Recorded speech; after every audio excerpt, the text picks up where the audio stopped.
దేవునికి స్తోత్రం. ఈరోజు దయాదాక్షిణ్య పూర్ణుడగు దేవదేవుడైన యేసుక్రీస్తు ప్రభువారి సర్వోన్నతమైన వాగ్దానం.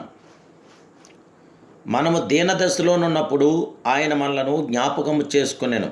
కీర్తన గ్రంథం 136 అధ్యాయం 23వ వచనం. ప్రియా దయాదాక్షిణ్య పూర్ణుడు సర్వాధికారి సర్వోన్నతుడైన దేవదేవుని బిడ్డలారా, ప్రభువైన యేసుక్రీస్తు మహిమ కలిగిన ఘనమైన నామములో మీ అందరికీ నా హృదయపూర్వకమైన శుభాభివందనాలు ఈ ఉదయకాల సమయంలో తెలియపరుస్తున్నాను. దేవదేవుడి బిడ్డలారా, మీరంతా బాగున్నారు కదూ? మన ప్రియ ప్రభువైన దేవుడు దయాదాక్షిణ్య పూర్ణుడు, అత్యంత కృపగల దేవుడు. మన ఏళ్ల కృపను, కనికరమును, ఆదరణను, సంరక్షణ అనుగ్రహిస్తున్న సర్వాధికారి అయిన దేవుడు. మనం దీనదశలోనున్నప్పుడు ఆ మహిమాస్వరూపుడైన దేవదేవుడు మనలను జ్ఞాపకం చేసుకుంటున్నాడు.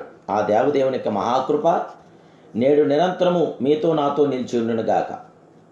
యెహోవా దయాళుడు, ఆయనకు కృతజ్ఞతాస్తులు మనం చెల్లిందాం.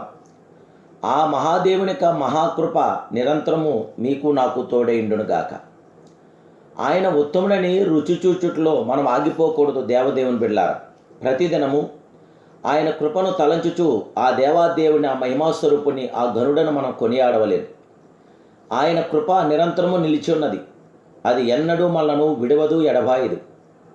సొలొమోను రాజు దేవాలయంను ప్రతిష్ఠించినప్పుడు అక్కడ నుండి యాజకులు, లేవీయులను ఏకముగా కూడి దేవదేవుణ్ణి స్తుతించి, మహింపరిచి, ఘనపరిచి ఆరాధించారు.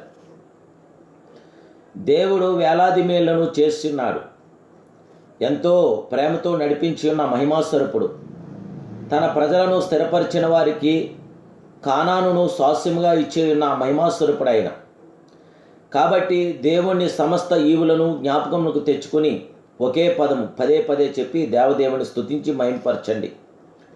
యెహోవా దయాళుడు, ఆయన కృప నిరంతరముండునని స్తోత్రములు చేయగా మేఘము మందిరము నిండా నింపెను.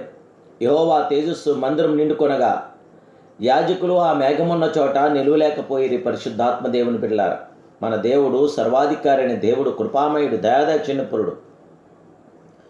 దావీదు కీర్తన 136 ఒక ఆశ్చర్యకరమైన కీర్తనగా ఉన్నది. అందులో ప్రతి వచనము ఆయన కృప నిరంతరముండును అను మాటతో ముగించి ఉన్నది. మొదటి భాగంలో యెహోవా దయాళుడకు ఒక రుజువు, తరువాత భాగంలో ఆయన స్తుతించుటకు, స్తుతులకు పాత్రుడు అనుటకు ఒక రుజువు. ఆ దయాళుడు, కృపగలవాడు ఆయన నీకు ఒక వాగ్దానమును ఇచ్చి ఉన్నాడు. పర్వతములు తొలగిపోయినను, మెట్టెలు తత్తిరిలను, నా కృప నిన్ను విడిచిపోదంటున్నాడు. సమాధాన విషయమై నా నిబంధన తొలగిపోదంటున్నాడు అద్వితీయ సత్యస్వరూపుడు.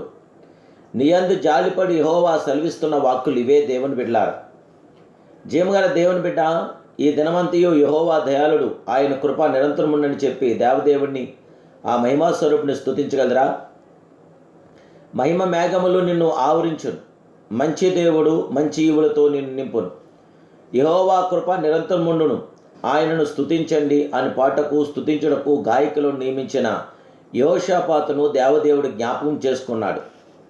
నేడు మనలను కూడా జ్ఞాపకం చేసుకుని సంపూర్ణతను, పరిపూర్ణతను మనకిచ్చి విజయవంతన ప్రతి కార్యం జరిగించగల సర్వప్రియ జగత్రక్షకుడు, సర్వోన్నతుడు, పరిశుద్ధుడు, పరిపూర్ణుడు మన దేవుడు.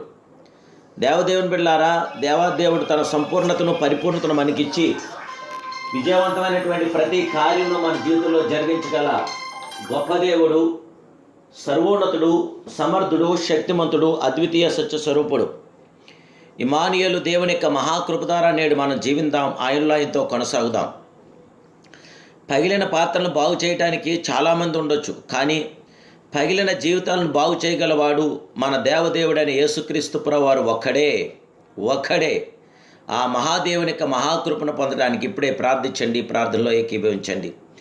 మహాపరిశుద్ధుడైన మా ప్రియ దేవా, సర్వోన్నతుడైన ప్రియ పరమ తండ్రి, మీకు స్తోత్రములు, వందనములు సవీనంతో తెలియజేస్తున్నాను. నమ్మదగిన వాడు, ఎంతైనా నమ్మదగిన దేవుడు, నమ్ముకోదగిన సహాయకుడైన ఈ సమయం మీరు మాకు ఇచ్చినందుకు స్తోత్రాలు. ఉదయకాల సమయంలో మీ ఆశీర్వాదాలు, మీ దీవులు, మీ బిడ్డలైన మాకు దయచేసి మమ్మల్ని ఆశీర్వదించి, దీవించి, బలపరిచే విజయం దయచేసి, పరిశుద్ధాత్మ గొప్ప నీ కృపాతాగని మీ బిడ్డలను మాకు దయచేసి మమ్మల్ని అందరినీ మీరు బలపరచమని, నీ కృపదార మాకు జయ విజయం దయచేయమని యేసుక్రీస్తు పరిశుద్ధనామమున ప్రార్థిస్తున్నాను పరమ తండ్రి. ఆమేన్, ఆమేన్, ఆమేన్. May God bless you.